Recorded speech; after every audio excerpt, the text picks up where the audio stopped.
বিপদের প্রথম ধাক্কায় এই দোয়াটি বেশি বেশি পাঠ করলে বিপদে যা কিছু হারাবেন তার থেকে শ্রেষ্ঠ কিছু দিয়ে আল্লাহ তাকে খুশি করে দিবেন।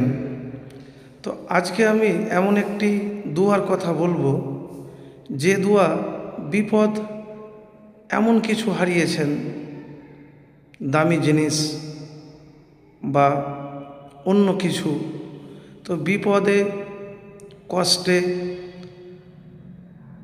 জীবনের সবচাইতে মূল্যবান দামি জিনিস হারিয়ে ফেলেছেন, ব্যবসাতে লস খেয়েছেন, কেউ ধোঁকা দিয়েছে, এমন বিপদ যা সহ্য করা খুবই মুশকিল।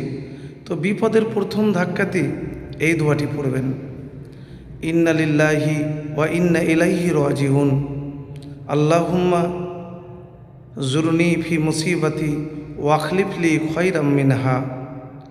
অর্থ হলো, নিশ্চয় আমরা আল্লাহর জন্য এবং নিশ্চয় তার কাছেই আমরা ফিরে যাব।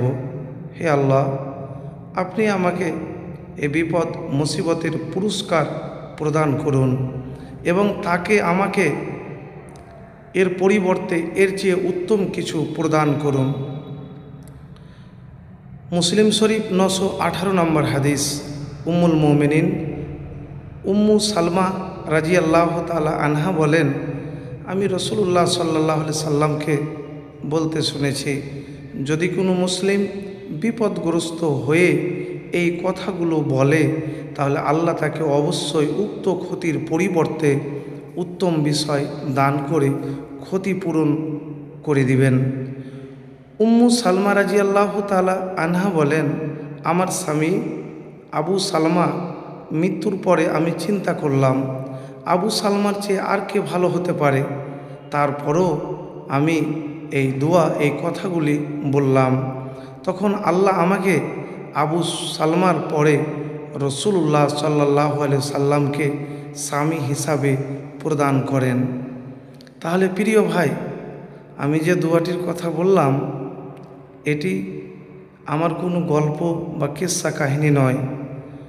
আপনি যদি বিশ্বাস ভরসা ধৈর্য সহকারে আলহামদুলিল্লাহ বেশি বেশি পাঠ করে আর দুরূদ শরীফ অবশ্যই পাঠ করবেন আর এই দোয়াটি পড়বেন, ইন্না লিল্লাহি ওয়া ইন্না ইলাইহি রাজিউন, আল্লাহুম্মা জুরনি ফি মুসিবতি ওয়াখলিফলি খয়রাম মিনহা।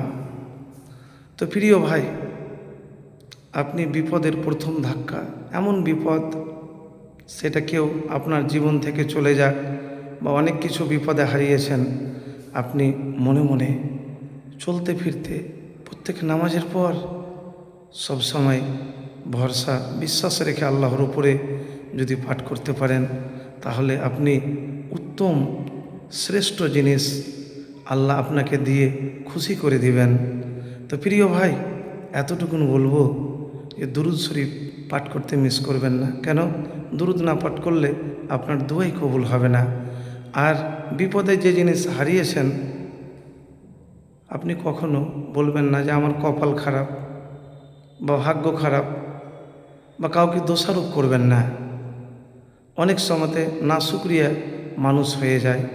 তা আপনি হঠাৎ এমন এক বিপদ, যে বিপদ অসহনীয়, তখন বলবেন ইন্না লিল্লাহি ওয়া ইন্না ইলাইহি রাজিউন, আল্লাহুম্মা জুরনি ফি মুসিবতি ওয়াখলিফলি খয়রাম মিনহা। বিপদ তো কেটে যাবে, তার চেয়ে শ্রেষ্ঠ জিনিস পাবেন যদি আল্লাহর কাছে চান, সাহায্য চান আর দোয়া কবুল হয়।